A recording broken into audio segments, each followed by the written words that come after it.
Okay, Doc Sanchez here, and I'm bringing you another one of my adventures along the ranked ladder. Today we're going to be looking at quite an interesting arena game between myself and my opponent, Yoritomo. So let's get started with this one. So I might have mentioned before in some of my other videos, I like to play quite a variety of maps. I'm not just an Arabia-only player or anything like that, and quite a common feature of the map pool is Arena. And Arena has a little bit of a different playstyle to some of the more open maps. There's something of a focus on execution of your economy and build orders, and there's sometimes a bit more of a focus on that rather than kind of military pressure in the early phases of the game. So, just to introduce the civilizations and the players, we have myself, Doc Sanchez in the blue, and in the red we have Yoritomo. I'm playing as the Poles, and Yoritomo is playing as the Spanish. Both quite good arena civs. Poles have a good economy bonus, whereby they have the special building called the Full Work, which you can build your farms around, and that gives you upfront a percentage of some of the food available on the farm. So to begin with, I'm just taking my geese, sending my scout around to have a look around the map. To locate my resources within my base. And for my opponent, it's a similar story. Scouted most of the base, taking food. It's taking 2 pigs at once, looks like, or an ibex actually. I know some players like to push in their deer at the start of the game. I find that with my particularly poor APM, I try instead usually to mill the deer. However, at the higher level, to save on the wood and the time, pushing in the deer is preferable. I do occasionally do it on arena. It depends on sort of how I'm feeling. And that allows you to age up a little bit faster. The kind of strategies that you're looking at on arena games are more fast castle base. The walls protect you from particularly earlier pressure.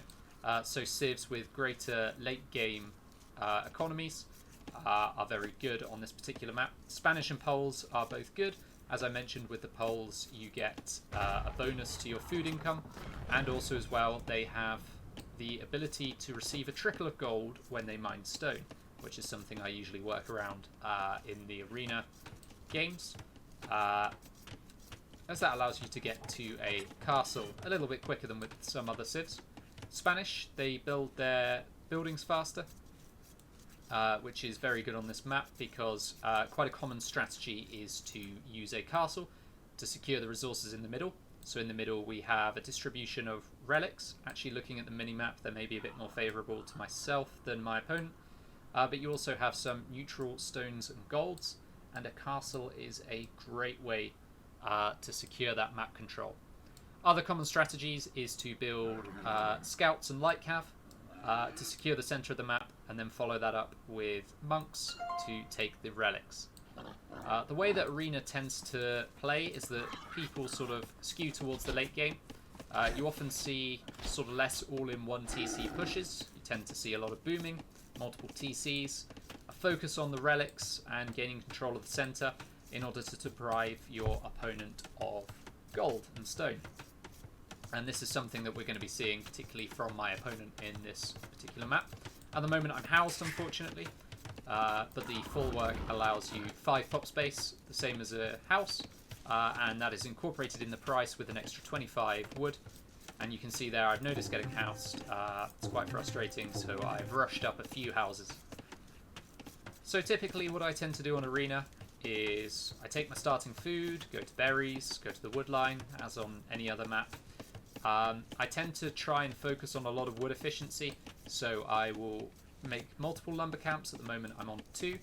That's particularly important with the Poles. With their Full Work bonus, I'm going to be wanting to create a lot of farms in the later portions of the game. I'm also going to be thinking about castle drop kind of approach. As I said, you can mine the stone to get gold, so you can go to stone earlier than you might with other civs, and then from the castle I can produce Obuk, which are a good cheap infantry unit that are very effective actually.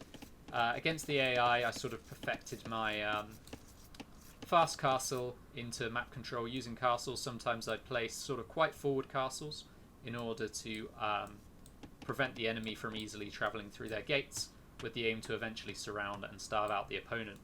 Now, in this game, things are going to develop a little bit differently. We're going to see things take a slightly different course, but it should be an interesting one.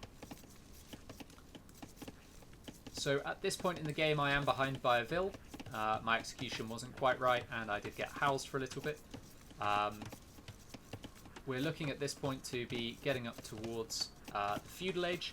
My opponent is a lot closer than myself, having collected the extra food from the ibex quicker than me. I've taken their boar, and they've got a lot of vills on the boar. They're looking for a very quick feudal and castle age time. Less efficient lumber camp there. And they've only got the one villager on berries. Berries being much slower food source than the starting food under your TC, the pigs, the geese, and also your boars. Hunt comes in quite a lot quicker, so sometimes if you want a quicker uptime, you'll focus more on the berries. But you'll see here, even though they're focusing on a quick uptime, normally you wouldn't see villagers going to stone yet. But of course, with the Spanish, as I mentioned, they are looking towards that castle drop. Also delayed loom until this point. That's something you quite often see in arena games, is a delayed or absent loom until later on in the game, because your villages are of course protected. I still tend to click loom after my 4th vill at the start of the game, just because it makes managing my economy at the start of the game nice and easy, and also I can take my boars comfortably. So I actually clicked up to the feudal age slightly quicker than my opponent. They've gone for an extra vill, and they have themselves queued up feudal behind that. Since I'm not going for feudal pressure, that shouldn't really make a huge amount of difference, although I should be faster, hopefully, to my eco-techs. At this point, looking back at my economy, I'm starting to go to stone. I'm milling these resources. In quite a lot of maps, I definitely recommend milling for these ibex. With the poles, I was planning on building additional fullworks anyway, so it's not any kind of lost wood, and it gives me that pop space. So as the poles, it's very good. Other civs where you have reduced cost on your mills, such as Marlians, it's another civ where you might consider milling the deer, because it doesn't detract from your wood economy too much, and it allows you a nice smooth food economy. And as you can see here, my farms are going up around the fullworks. Something that I occasionally make the mistake of, it's easy to get into the habit of, is building the farms around the TC. Now with the poles, you don't want to be doing that. You're missing out on that upfront food, and getting that upfront food can help you get to the next stage quicker. You don't get more food overall, but it does come in quicker. So my scout has noticed the... Oh, no, it's on auto scout. Scouts are just passing. And you can see we've actually got some sneaky red vills over here. So they've already been on the stone. They're now in the feudal age, and they're going to be looking to get up to some mischief here. So, as well as castle dropping, there is another strategy that's sometimes popular on closed and arena style maps, and if you've watched some T90, you've probably seen it before. In this case, my opponent is thinking he's in the feudal age, he's got plenty of stone, it's time for some stone walls. Now, this is particularly effective as the Spanish because, of course, they have a quicker build time, so they can get their stone walls up quicker than normal. They're planning on walling me out of the middle of the map so that I can't engage for the relics and access the middle resources. I'd already sent this villager out to build some houses, and I'll have noticed this now. The difficulty with building these stone walls right up to mine is that I see it immediately and I can start reacting. Start attacking this vill. It's pretty futile here, but I also can start to think of a counter strategy. If you build your walls, if we zoom out a little bit, maybe from here to here and around here, then if I don't get town watch or town patrol, then I'll immediately not be able to see this and be less able to respond. So at this point, I didn't have any military, wasn't sure how to respond, so I thought, let's keep one entrance available, let's rush up a tower. If we look at my opponent's viewpoint, so they're not aware that that's actually happening because they haven't built this section of wall yet, they're going to get a nasty surprise. They were actually quite lucky to send this over, otherwise they would not have noticed the tower quite so soon. But my thought is that would interrupt the flow. It means that they have to go further away, and at the very least I should be able to keep this gold possibly the relic within my zone of control. And this is one of the errors that unfortunately my opponent did make in this game, allowing me to see the walls and respond with the tower. Now, the normal reaction, if you were to tower and you wanted to follow on with the strategy, would be to build the walls in a bit more of an arc, away from the map. However, instead, I think this has surprised my opponent slightly, and they're actually sort of abandoning this section of wall. Now these villagers can go onto the stone or the gold.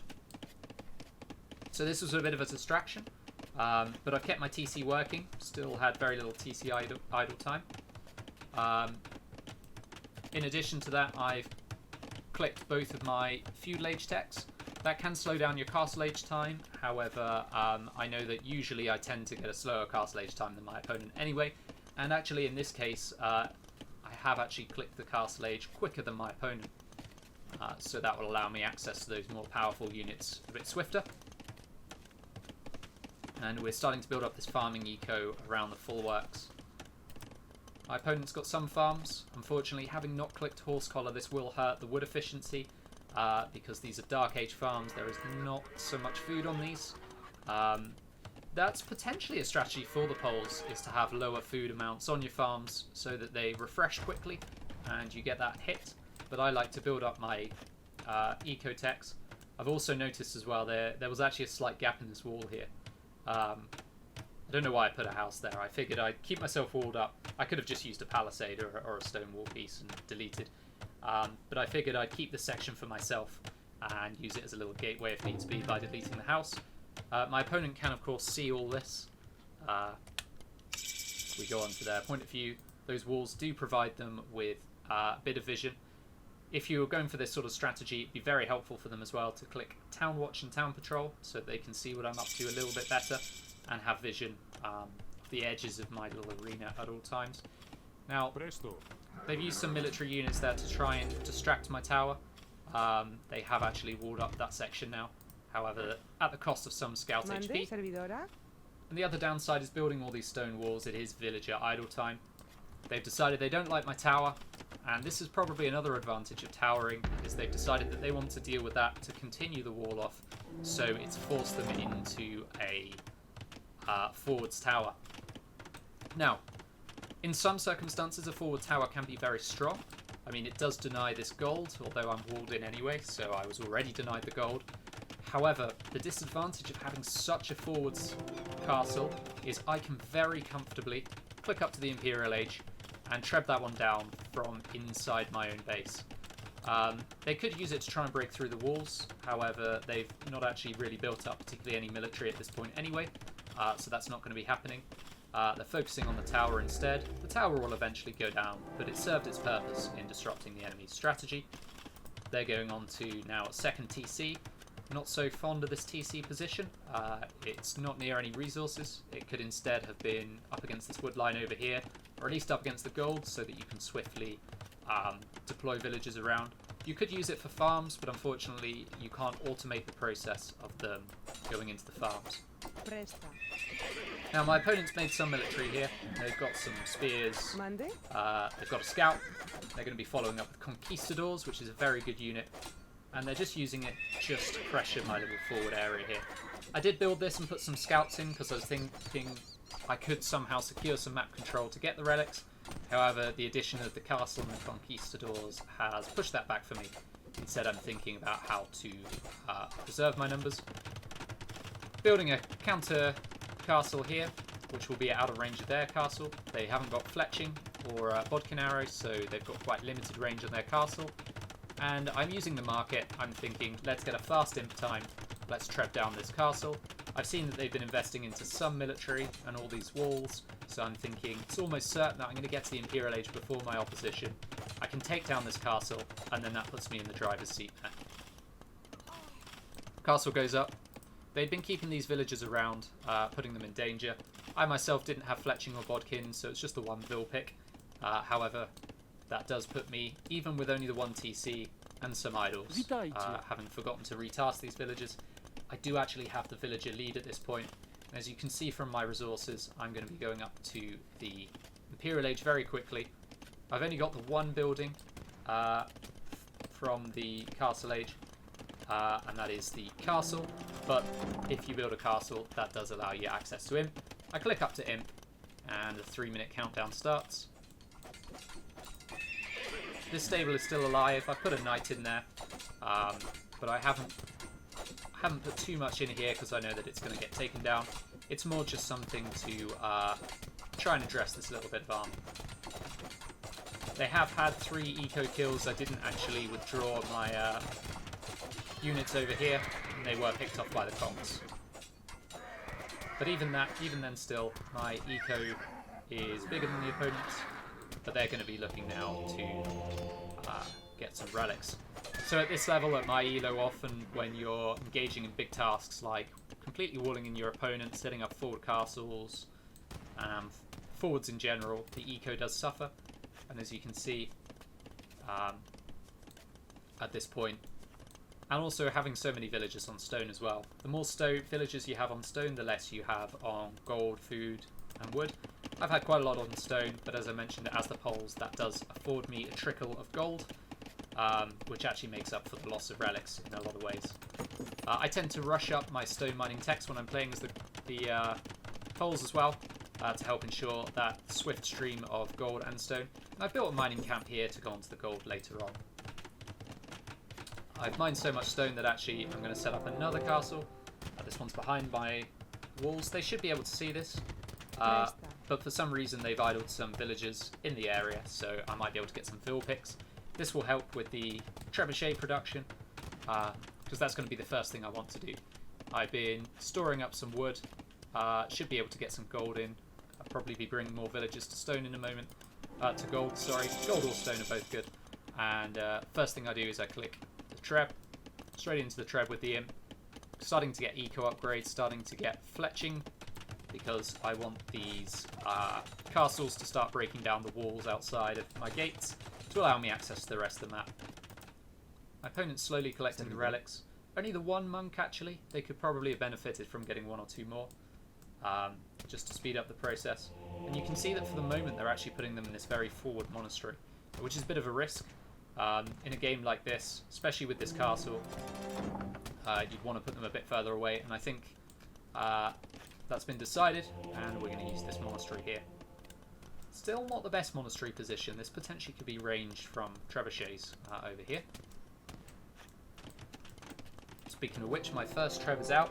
My opponent's coming close to him, so they could click up quite shortly actually and get some trebuchets of their own, start working on my castles. However, it is a 3-minute time to get to the Imperial Age, so unfortunately for my opponent, I can do quite a bit of damage within that time.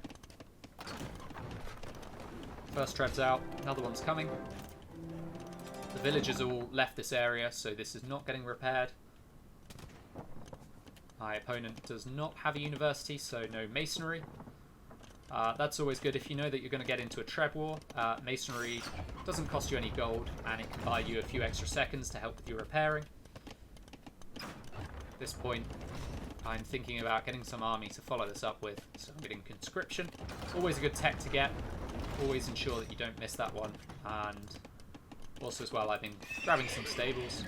You get cheap nightline units as the poles, and with the full works, I'm going to be thinking about getting plenty of knights out on the field.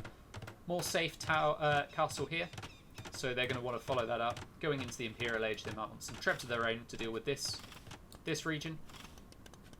In the meantime, I think I'm fed up of this gate. I'm just going to get a single ram just to start damaging that one and just allow me access. Poor pathing there, I don't know what happened.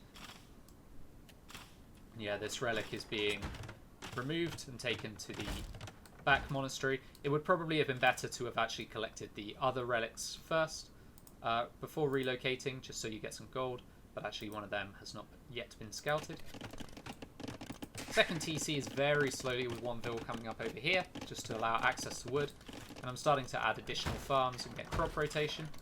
With crop rotation, you have a lot of food on your farm, so the moment that you build a crop rotation farm next to a full work, you get an instant supply of food there. And this boom should allow me, along with these gold villagers, to start getting those nightline units out.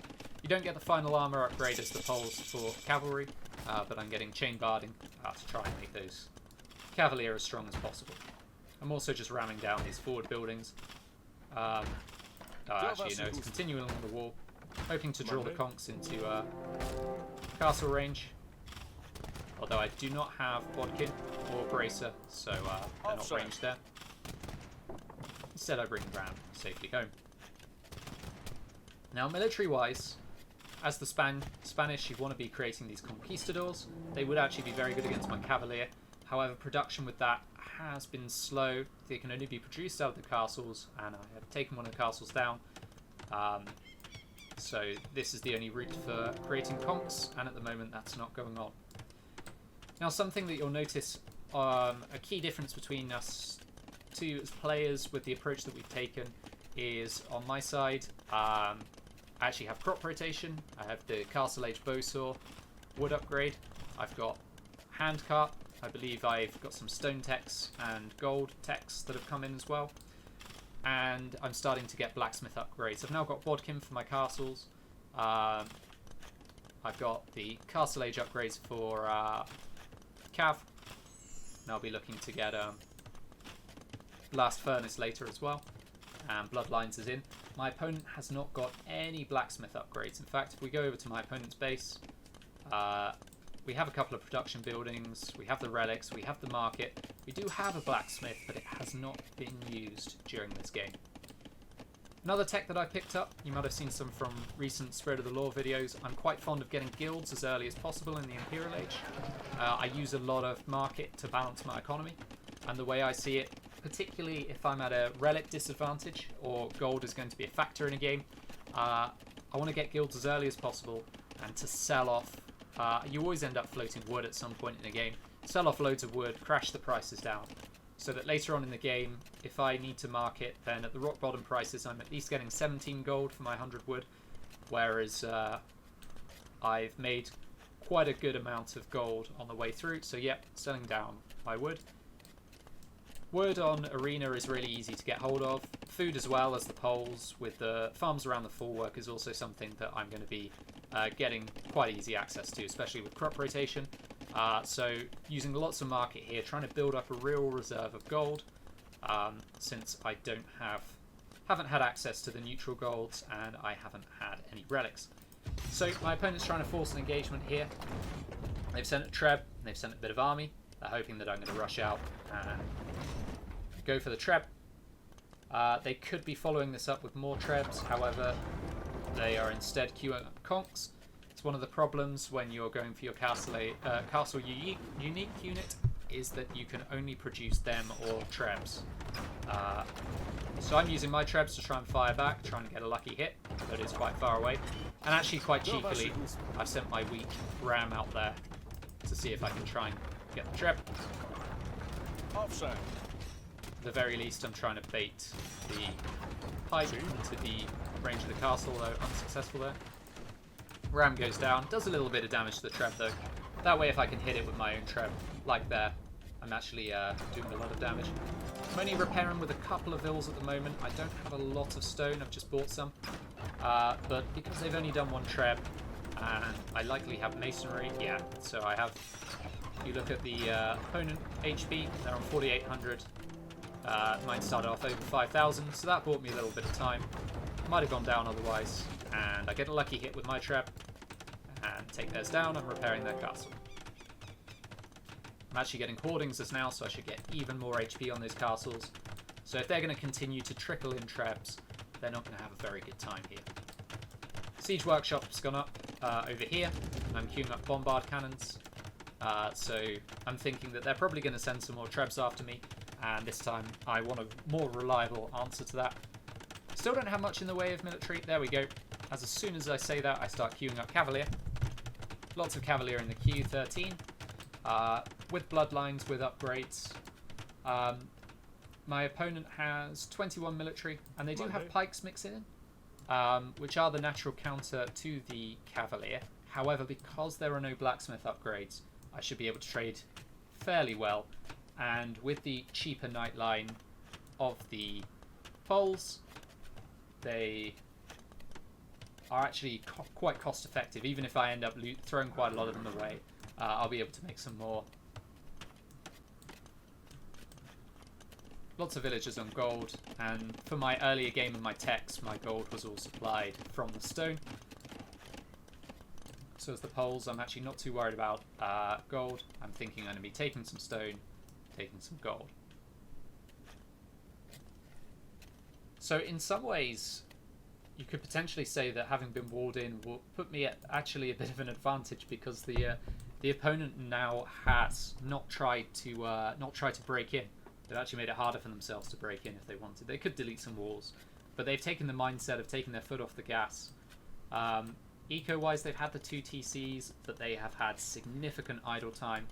They've not been getting villagers pumping from all those TCs. They're only just now getting the gold mining upgrade. It would have been useful to have had both in, and to try and take 4 gold as much as possible to deprive me of it later on. But they have not taken that approach. I've still got plenty of gold left. Still 11 tiles within my base, and I've got most of the upgrades that I need already. So at this point, I'm just trying to mass up a big ball of units. From the score, I generally have the impression that I'm ahead. There's that final upgrade that I need coming in there. Castle's coming up here again. It's not the best castle position. It does reduce sort of angles to get at this gold over here. However, it doesn't specifically protect any resources. Over here, I would have liked that, because then you can comfortably take this stone to then move towards another castle, or more towards the back over here, potentially over here, so that again, you can mine stone as well as gold.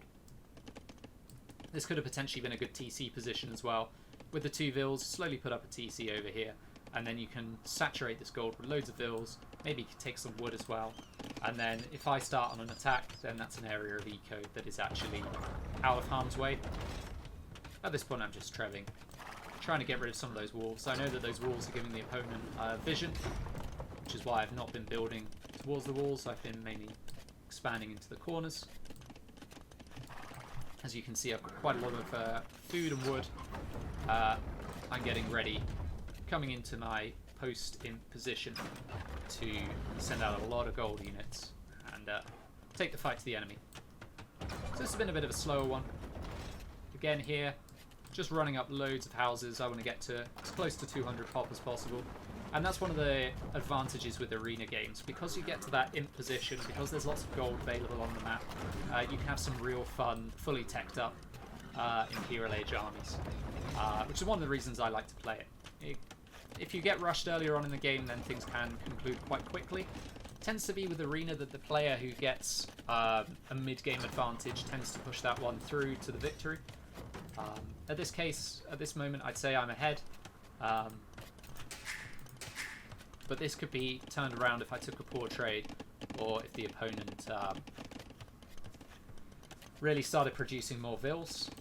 I've had a lot of idle TC time myself, a bit less idle eco time. As you can see, we've got this lumber camp here, just the one. There's going to be villagers bumping, and they're walking quite a long way to get there. I've placed my TC right up against the wood line. I've built lumber camps near the wood line. This one could be refreshed.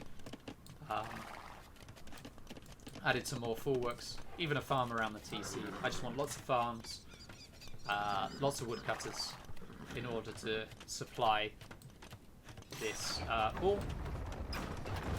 I've actually blocked the gate here with my trebs, which is a mistake I realised. I could have opened up a hole in my walls. I don't really like doing it if it's avoidable. But actually at this point, I only see one building, so I'm thinking, I'll treb this down, and then I'll move afterwards. These trebs are protected by castle here. My opponent's teched into Cavalier as well, so they're trying to build up their Cavalier numbers. We've got some monks here. Having more monks could be potentially really quite effective against this army. Spanish do get really good monks, and they get a unique tech that allows them to convert. At this point, should be converting as many as possible, trying to draw me into the tower fire. However, without fletching, that tower fire is not doing too much. I'm happy to take this fight. Taking down the conquistadors, the pikes melted, bombard cannons are gone, one treb's down. I'm taking castle fire, which I don't enjoy, but at this point, I'm happy just to back off for a moment, start getting some healing, There's actually an enemy cavalier in the midst there, which will go down very quickly. I'm getting block printing myself. Having seen the cavaliers of the opponent, I'm thinking that I'd like them within my army. So I'm thinking about extending the range of my monks. This was a poor treb position here. Not quite sure what they were aiming for. But that was a very costly trade for my opponent. Bombard cannons, trebuchets, cavalier, and conquistadors all going down. Those are all expensive gold units. And now this army is largely untouched. Now, to have dealt with this, if the conversions had come in, if they'd have got more than one conversion, if these pikes had been fully upgraded with the blacksmith, because Spanish actually get access to all of the blacksmith techs. If these pikes were fully upgraded, they would have done significantly more damage to the cavalier. Also as well, if you had bracer on these castles, you would have again seen more of my cavalier go down. It would have been a much more even trade. But at this point, I brought my trebs and bombards cannons forwards. These castles are going to go down very quickly. Looks like masonry is in, but no hoardings. Yeah, no hoardings. And there's not really any vills. You know, a couple of vills repairing is not going to do any good against 3 bombard cannons and 2 trebs. I have a third back at base. So unfortunately for my opponent, this map control that they'd established earlier is gone. They've used a lot of their military and haven't been able to replace it. Now that the castles have gone, there's no access to further conquistadors. They haven't taken much of the neutral stone, so they don't have enough stone currently to get another castle. They could potentially buy one. However, with us both having used the market, prices would not be fantastic. And I'm taking the neutral stone now. I'm thinking at this point I need to start pushing the enemy. They've built some buildings within range of my bombard cannons and trebs. I'm just going to take those down. I could quite easily make a hole in the walls here and run my cavalry in, but I'm quite happy at this point just to heal up with my monks and slowly reduce the enemy's position, taking down their buildings. Even the houses, they are currently now housed, having lost 2 castles. Even if they want to produce more units, they couldn't. And now even further houses are going down, so even as they rush up some more back in the base, that's still going to take a while to fix the issue. Meanwhile, I'm now queuing up light cav just to support my numbers as I take in more gold to boost my siege. I want all the gold going into bombard cannons to take down all these buildings. I know I've got plenty of units and I've taken good trades. That I'm ahead, I just want to close this game out. So light cav are just filling in the ranks. My population's going up, and I'm now pretty much double the population of my opponent. And we're now in very much the end game territory. Coming back from this point isn't really possible with this level of army. You would need a huge number of monks and halbs fully upgraded to try and take down a lot of this cav. And they've pounced a little bit too soon here.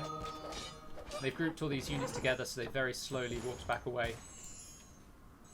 Standing them within range there, I'm taking some pot shots with my bombard cannons. All the while, more light cav are coming in, more bombard cannons. Starting to patrol some light cav around the map, taking on these neutral resources. I don't think I ever do end up finding these 2 villages over here. Here we go. One more chance. Now, these pikes should melt these light cav. These halbs. However, as I've mentioned, they still don't have all their upgrades in. They're getting there now. They've got the armor upgrades. Some cavalier have broken through to my bombard cannons, but the monks are there to help. So they're converted and dealt with. They're using missionaries. Unfortunately, they're using them against light cav, which do resist conversion, and even if they do convert them, those light cav will not stand up very well against my cavalier. Light cav streaming in now. healing up the Cavalier, waiting for that big push. Probably a bit wasteful with my light cav. I should have run them further in rather than targeting the halbs. But at this point, I know that my opponent's position is quite desperate. Bring my Trebs forward to take on their TC. Score lead significantly in my favour. I'm now getting trample damage on my light cav, and light cav have been upgraded to Hussar. So at this point I'm nice and prepared, floating 5,000 food. So I am not going to be worried about my production at this point. My opponent's a bit unhappy. Technically they weren't fully upgraded halberdiers. They were missing one. And the thing is with halberdiers, you need the numbers. So fully upgraded halberdiers versus highly upgraded cavalier. Even though they are the counter, they do need to be higher in numbers in order to trade effectively. Have a bit of banter. I actually enjoyed this game. I liked their approach to walling. It made things a bit novel, but at this point, my Cavalier are just eating the TC and all the other buildings.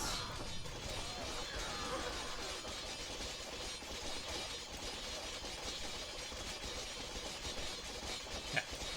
So at this point, my opponent is pointing out that if they had used their blacksmith, things would have gone differently. And to some degree, yes, if they had used their blacksmith earlier on, their pikes and then their halbs would have had much more of an impact against my armies in the earlier game. However, at this point, even if I'd have lost all this army, with the resources that I'm floating, this would have been a protracted fight. At this point, another invitation for another game's come in, but actually this was my last game of the day. It was getting quite late, and I was happy to end on a high note. So I'm just waiting for the GG to come in, and I'm just clearing up anything I can find. Here it goes. So, looking at the stats for this game, very fun game. And to be fair to my opponent, they made quite a few good moves. They were creating the correct counters. And that walling could have been quite effective if they'd managed to complete the walls. You know, it gave them time to take the relics, but unfortunately they did not translate that into a victory. As you can see from the economy, I had more of every single resource, and I was actually slower to the additional TC, if I remember rightly. So in terms of villagers, there was certainly an opportunity. And even with all this relic gold collected, if this is actually included, it's still, even if you were to add them together, it's not significantly higher. If in fact these are separate figures, then we can see that it wasn't enough. Going to stone so heavily allowed me as the Poles to collect a lot of gold, and I expanded to the other golds and tried to saturate them. Huge amount of food and wood brought in. It really shows the difference. So if we look at society, I did have more villages than my opponent, but not hugely, you know, less than 50% more, but I had all my ecotechs pretty early on in the game. And the thing about ecotechs, the earlier you get them, the more time they have to pay off. So if I got my crop rotation here, then I was benefiting from it for, you know, about 50% of the game. And with those full works, that's a real potent combination. A lot of food, a lot of wood, a lot of gold, and I was able to translate that into a larger army and a more powerful army. So that was sort of the tale of the game. So the moral of the story, if you are going to wall in your opponent on Arena, make sure you do actually fully wall them in. I could have done a lot more with that hole in the wall than I actually did. And then if you have the map to yourself, if you've established this map control by walling in your opponent, you want to get as many vills onto the field as possible. Try and get rid of all of the golds, all of the stones that you can. Not only is it good for your economy, it denies me the opportunity later on in the game. And produce military to reinforce. Basically more production of both vills and military would have sealed the win for my opponent here. Unfortunately, that's not the way that this game worked. As you can see with the Poles, we have quite a nice bit of eco over here. Lots of farms. You want to be getting as many farmers as possible. Actually, only 29, or 30. There, you could potentially have more than that, but with the upgrades, very cost effective. So this was a fun one, and I look forward to bringing you more content like this in the future. Feel free to like, comment, and subscribe, and let me know what you thought of this game, and if you'd like some more arenas.